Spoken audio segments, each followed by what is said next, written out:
आयुर्वेद में आयुर्वेदाचार्य एक विशेष जड़ी बूटी की बात करते हैं जिसे मृत संजीवनी सूरा के नाम से जाना जाता है, जो एक प्रकार की आयुर्वेदिक औषधि है। ये एक ऐसा आयुर्वेदिक हेल्थ टॉनिक है जिसकी शुरुआत बहुत प्राचीन समय में हुई थी, जिसे आप एक तरह से भारत के प्रमुख आयुर्वेदाचार्यों की खोज भी कह सकते हैं, जिसका उपयोग शरीर को बीमारियों से दूर रखने के लिए किया जाता है। इसका उपयोग एक लंबे समय तक इम्यूनिटी को बनाए रखने के लिए भी किया जाता है। अब ये तो थी आयुर्वेद की बात। आप इस तरह के आयुर्वेदिक टॉनिक को अपनी जिंदगी में, अपनी डे टू डे लाइफ में शामिल करके बीमारियों से बच सकते हैं।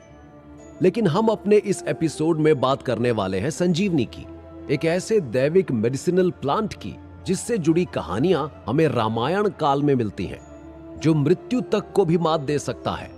आपने रामायण की वो कहानी अवश्य सुनी होगी जब रावण के बेटे इंद्रजीत ने एक बहुत ही पावरफुल दिव्य अस्त्र का इस्तेमाल करके लक्ष्मण पर वार किया था, जिससे लक्ष्मण घायल हो गए थे, बल्कि उनकी सांसें चंद लम्हों की मोहताज हो गई थीं। वो पूरी तरह से बेहोश हो चुके थे और सब उन्हें लेकर बहुत परेशान थे। तब जामवंत, जिनकी बात हमने इससे पहले वाले एपिसोड में की थी, उसी जामवंत ने हनुमान जी से कहा कि हिमालय में एक बहुत ही दैविक जड़ी बूटी मिलती है जिसका नाम संजीवनी बूटी है, जो एक तरह का दैविक मेडिसिनल प्लांट है। अगर तुम उसे यहां तक ले आओ तो लक्ष्मण की जान बचाई जा सकती है। हनुमान जी ने ऐसा ही किया, लेकिन उस पर्वत को नील महागिरी कहा गया था। उस पर्वत में जाने के बाद जब हनुमान जी उस दवा को ढूंढ ना पाए, तब हनुमान जी ने वो पूरा पहाड़ उठाकर उसे श्री राम के सामने लाकर रख दिया। उसके उपयोग से लक्ष्मण तुरंत ठीक हो गए, जबकि इंद्रजीत ने जिस अस्त्र का उपयोग किया था उससे बच पाना असंभव था। इस संजीवनी बूटी की जानकारी से मन में कहीं ना कहीं ये प्रश्न उठता है कि क्या जितने भी इमॉर्टल्स हैं वो इसी प्रकार की किसी जड़ी बूटी का सहारा तो नहीं लेते, ताकि वो स्वयं को बीमारियों से दूर रख सकें और समय के साथ लगातार आगे बढ़ सकें। अब ये तो हमें नहीं पता, इस बारे में कुछ कह पाना भी मुश्किल है, लेकिन हिंदू धर्म के इन्हीं पौराणिक ग्रंथों में अमृत की भी कहानियां सुनाई जा सकती हैं। आप में से अधिकतर लोगों ने वो कहानी तो अवश्य सुनी होगी जब दैत्य और दानव ने समुद्र का मंथन किया था और उसी समुद्र मंथन में अमृत निकला था।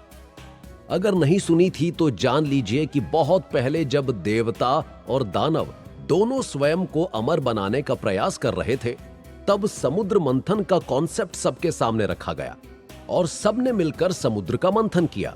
समुद्र मंथन की कहानी में एक बार फिर उसी शेषनाग का उल्लेख आता है, जिस शेषनाग को रस्सी की तरह सुमेरु पर्वत से बांधकर दैत्य और दानव दोनों ओर से खींच रहे थे।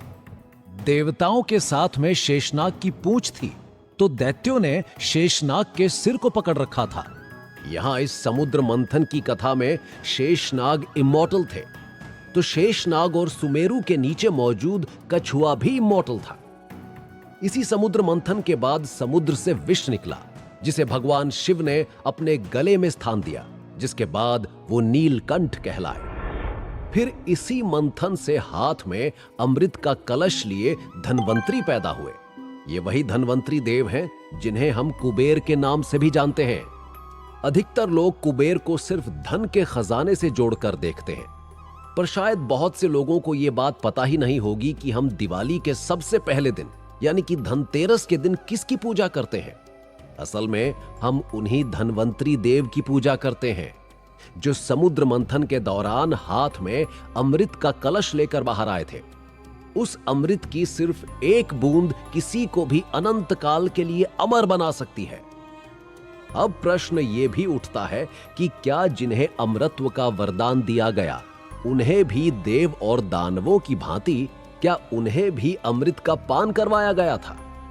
पौराणिक धर्म ग्रंथों में इमॉर्टैलिटी से जुड़ी कई सारी कहानियां हैं। कहीं वरदान है तो कहीं अभिशाप है, कभी अमृत का कलश है तो कभी संजीवनी बूटी है।